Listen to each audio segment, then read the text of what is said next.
There is no force on earth as powerful and transformative as political power. When all the machinations of the state and the country through political leadership are galvanized, it is an unmatched, unparalleled force of good and, God forbid, evil. Examples in history abound. The most infamous, of course, the Hitler regime, the Nazis, caused the death of not only 6 million Jews, but 60 million civilians across Europe, a country galvanized for death and destruction. But soon thereafter, there was the Truman Marshall Plan, the rebuilding of the European continent, an incredible act of good, almost unparalleled in the annals of human history. Power for good, a power for bad.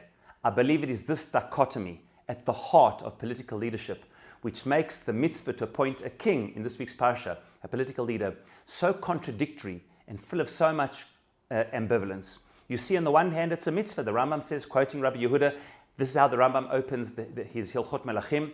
It's a mitzvah, an ideal mitzvah, the first collective mitzvah of the Jewish people when they come into the land to appoint a king. But the Abarbanel quotes Rabbi Noharai, and the Abarbanel who worked with the kings of Spain and Portugal, who saw the challenges of and the misuse of power, who said it's actually not ideal, maybe even a necessary evil, something we would prefer to do without, but we can't help it, we need to have a king. And the truth is, I believe that is exactly why the mitzvah to appoint a king is presented in such a dichotomous way. On the one hand, it says, Som tasim alecha melech, as the Rambam said, appoint yourself for a king. It's an absolute command.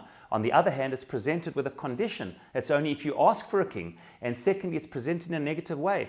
You should say that you want a king like the nations of the world. Why are we asking for a king in a conditional way like the nations of the world? Maybe a cheap copy of how leadership should be. We see there's a built-in dichotomy. And throughout Tanakh, negative and positive, we see the whole book of Shoftim, before we had kings, where there was disunity. The key pasuk there is, in those days there was no king. Bayamim hahem ein melech b'Yisrael, isha shaben avias. Everyone was doing what they wanted to. A king was necessary to unite the people. On the other hand, when a king was eventually asked for by the people, they wanted to copy the nations of the world, and Shmuel, Samuel the great prophet, was against it. Wherever we find kings, there is this ambivalence. And I believe it's because at the heart of power, there is so much concentrated power in the hand of political leaders that there is this ambivalence and these contradictions.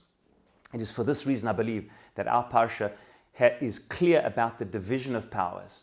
Nobody has absolute power. The king has certain powers, Shoftim v'Shotrim, the courts have certain powers, the Navi has certain powers to question authority, and so does the Kohen Gadol in the precincts of the Mikdash. As we struggle in Israel today for the correct division of power, it is absolutely clear that neither the political leadership or the courts should have absolute power.